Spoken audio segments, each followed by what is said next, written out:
Europe 1. Le grand direct de la santé avec aujourd'hui autour de la table Sabrina Philippe, Elisabeth Assayag, le docteur Catherine Solano, Jean-Michel Cohen et Ludivine Sagna. Oui, pour une émission spéciale Euro 2016, vous le savez, on vous propose un grand direct de la santé spécial foot avec des conseils pour réussir vos soirées entre amis devant les matchs, mais aussi canaliser votre passion du foot. À cette occasion, on reçoit Ludivine Sagna. Bonjour. Merci beaucoup d'être en direct avec nous sur Europe 1. Vous êtes donc la femme de Bakary Sagna, footballeur international sélectionné dans l'équipe de France, et puis on vous retrouve également dans Touche pas à mon sport sur D8. Un mot d'abord, c'est facile d'être femme de footballeur ? Facile, je suis sa femme avant tout, hein. Je suis pas femme de footballeur, hein. On a 2 enfants ensemble. Mais c'est un peu différent quand même, femme de footballeur, non ? C'est pas différent ? Non, c'est pas différent. On rentre à la maison, on dépose les enfants à l'école, on se lève pour les enfants. C'est pas différent d'être. On est un peu exposé quand même. On est exposé si on le veut. Ouais. Vous ne voulez pas ? C'est pas que je veux pas, il y a des choses que j'expose et il y a des choses que j'expose pas. Ouais. Voilà. Donc vous choisissez en fait. Je choisis.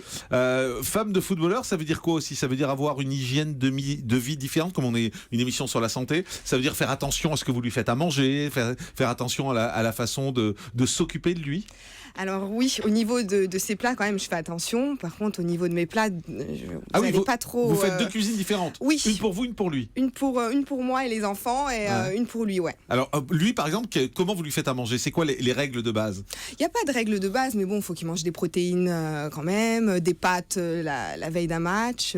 Voilà, j'essaye de bien m'occuper de lui. Et vous êtes briefé pour ça ? C'est-à-dire, vous avez vu un coach cuisinier de l'équipe de France qui vous a dit, bon voilà, pour un footballeur, il faut manger ça, il faut donner plus de tels produits ou pas ? Non, pas du tout. Pas du tout. Non. Et c'est lui qui vous le dit ? Pas du tout. Non plus. Non. Donc c'est vraiment votre feeling à vous ? C'est mon feeling à moi. J'ai envie qu'il soit bien, j'ai envie qu'il se sente bien. Donc à partir de ce moment-là. Qu'est-ce que vous lui faites à manger, par exemple ? Des escalopes ou des steaks pas trop cuits. Ouais.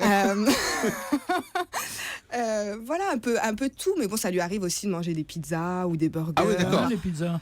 Oui, c'est pas mal. J'aime bien les pizzas. Donc ça, c'est pour l'alimentation. Et puis, il y a un stress à gérer, quand même. Quand on est footballeur à ce niveau, il a un stress. Est-ce que vous l'aidez à le gérer ? Alors moi, mon mari n'est pas un grand stressé de la vie. C'est plutôt moi la stressée dans le couple. Vous êtes stressé pour lui ? Ouais. C'est vrai ? Ouais, c'est vrai. Là, par exemple, vous êtes stressé ? Stressé et excité en fait. Ouais, mais lui est pas du tout stressé. Quand il rentre à la maison, il coupe complètement le foot. Il me parle jamais de foot. Et vous regardez les matchs ensemble à la télé ? Ça nous arrive. Quand il n'y est pas, bien évidemment. Quand il n'y est pas, mais on supporte pas les mêmes équipes, donc. Ah bon ? Ouais. D'accord, donc il y a même la guerre à la maison. Non, c'est pas la guerre, mais bon, petit débat, on va dire.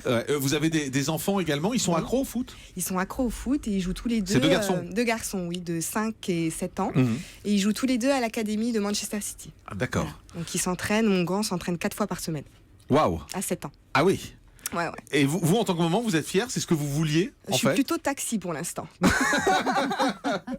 fais plutôt le taxi, voilà ce que je fais. Mais vous êtes fier en fait qu'il soit dans le foot, ou vous vous dites finalement c'est un métier qui est très dur, c'est beaucoup d'exigences, c'est beaucoup de pression, même si lui, vous me dites que Bakary lui, ne ressent pas trop cette pression, mais c'est quand même un métier difficile, non ? C'est un métier difficile, oui, mais bon, de vivre de sa passion, c'est extraordinaire. Ouais. Il y a peu de personnes qui vivent de leur passion aujourd'hui, donc c'est une chance. Vous êtes dans Touche pas à mon sport. Oui. Ça veut dire que vous aussi, cette passion, vous la partagez à 200%.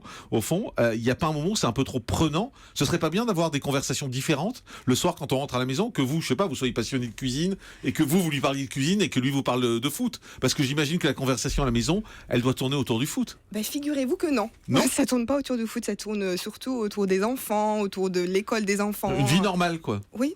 Alors, je voudrais qu'on parle d'alimentation, mais d'alimentation quand on regarde les matchs avec vous, docteur Jean-Michel Cohen.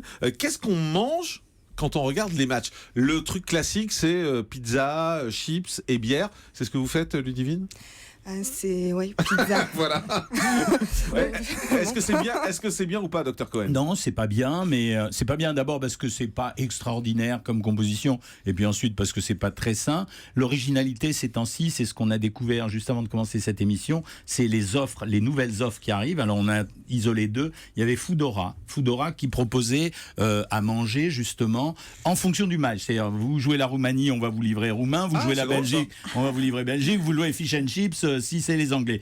Deliveroo, lui, c'était livraison gratuite ce soir et eux, c'est 3 pizzas pour 2 pizzas commandées. Donc Deliveroo, pas mal aussi. Et puis Bagelstein qui vous disait 3 bagels, 3 gâteaux, 3 bières, etc. Donc tout ça, c'est de l'offre sympathique, mais ça a changé par rapport à avant puisqu'on nous livre. Par contre, nous, les nutritionnistes, qu'on va dire, moi, ce que je vais faire chez moi, en tout cas, avec mes petits-fils qui vont bouffer les chips dans la cuisine pendant que je les regarde pas. Mais je vais quand même leur proposer de la chiffonnade de jambon de Parme ou des dés de jambon. Je vais leur filer des cornichons parce que ça se grignote, c'est pas très calorique, puis ça les occupe. Je vais leur donner des graissins et je vais mettre un pot de tzatziki sur la table. Et les graissins, pendant que le gars, il est à l'attaque, il est sur le point de marcher, tremper le graissin dans le tzatziki et grignoter le graissin. C'est trop fort, ils ont marqué 3-0. Et puis après, ma diététicienne m'a mis, donnez-leur un verre de vin ou une flûte de champagne. Je vous promets que j'exerce aucun contrôle sur l'alcool ce soir, malgré les consignes du CSA. Mais qu'est-ce qu'on peut faire, en fait, également? Par exemple, les légumes, il faut des choses à grignoter surtout. Franchement, c'est tellement classique qu'on n'a pas besoin de le dire. Les cornichons, c'est rigolo parce que ça s'attrape à la main. Il faut des choses à grignoter. Les verrines, c'est sympa. Si on a une femme comme vous, Ludivine, je suis sûr que vous allez passer l'après-midi dans la cuisine à nous faire des petites verrines, des taboulés. Aujourd'hui, je crois pas parce qu'elle va aller voir le match. Elle est dans le bus. Elle est dans le bus, c'est ça. Dans le bus. Allez les bleus. Voilà, donc on peut faire des petites verrines. En fait, il faut vraiment des choses à grignoter. Il faut des choses de type compulsive parce que le match, ça crée une tension émotionnelle et donc l'alimentation, elle sert à calmer cette tension. Et en même temps, il faut essayer de sélectionner parce que l'association chips, pizza, bière, il n'y a pas besoin d'être un grand nutritionniste pour savoir que c'est pas au taquet. Sauf pour qui? Devinez? Non. Moi, je regarde même pas les matchs. Franchement, non. Vous allez pas regarder ce soir? L'équipe de France, oui. Voilà. C'est la seule fois que je vais regarder. Non, mais les autres, je ne regarderai pas. Je regarde parce que c'est l'équipe de France. Mais le fish and chips, Jean-Marc. Fish and chips, c'est ça? Oui, mais ça, c'est terrible. Non, mais pour l'Angleterre. Non, mais je disais, vous regardez pas le match, mais vous commandez les fish and chips. Mais niveau calorique, qu'est-ce qu'on peut faire? Qu'est-ce qu'on boit, par exemple? En général, les gens boivent de la bière, mais en fait, il faut essayer d'alterner. J'ai toujours expliqué qu'on ne va pas contre-indiquer non plus les boissons alcoolisées dans ces cas-là, mais on essaye d'alterner une boisson alcoolisée pour un verre de flotte, un verre d'eau. Mais la bière, ça reste quand même l'élément majeur parce que c'est pas trop alcoolisé, c'est à 4 degrés, 5 degrés. Ça se dilue quand même relativement rapidement, ça crée la petite sensation d'euphorie et en même temps, c'est un des éléments incontournables avec le petit drapeau français. Les bières light, ça vaut quoi? Ça vaut le coup ou pas? Ça, c'est intéressant pour ceux qui aiment boire des trucs dégueulasses, mais ah oui, c'est pas de la bière. C'est pas de la bière, quoi. C'est de la bière light. Bon, c'est pas de la bière, c'est du houblon fermenté, mais on a désalcoolisé, donc ça n'a pas vraiment le même goût. Il y a quand même une tradition. Il faut pas oublier que la nourriture, c'est pas seulement de la nourriture calorique ou des éléments nutritionnels. C'est aussi le marquage d'un moment, comme le marquage apéritif, comme les gâteaux d'anniversaire, etc. Donc c'est un marquage food qui donne à la fête du sens. Et les bières sans alcool non plus? Et les bières sans alcool, on va les mettre dans la catégorie bière light. Donc, d'accord, c'est dégueulasse aussi. Quoi. On peut les prendre si on en a envie. Pour les gens qui sont en train de se désintoxiquer de l'alcool, oui, c'est fondamental de faire ça et il faut en proposer. Par contre, je ne vais pas gâcher la fête ce soir. Donc, la fête de ce soir, elle est complète. Vous voyez pourquoi on l'aime bien? Parce que c'est un nutritionniste qui est super tolérant finalement. Ah bah oui, je vois et ça. en plus, à la sortie de la station, tout le monde me jette des tomates. Donc, vous voyez, j'en mange des légumes. Les pizzas, on les prend.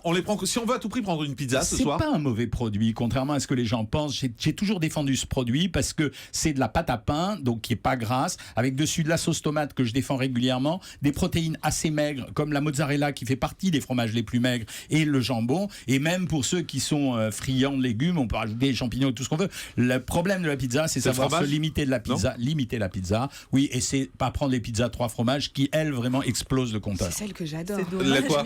4 fromages. 4 fromages. Mais c'est une tuerie celle-là. C'est une tuerie, mais regardez Ludivine, elle est toute mince et donc elle mange de la pizza.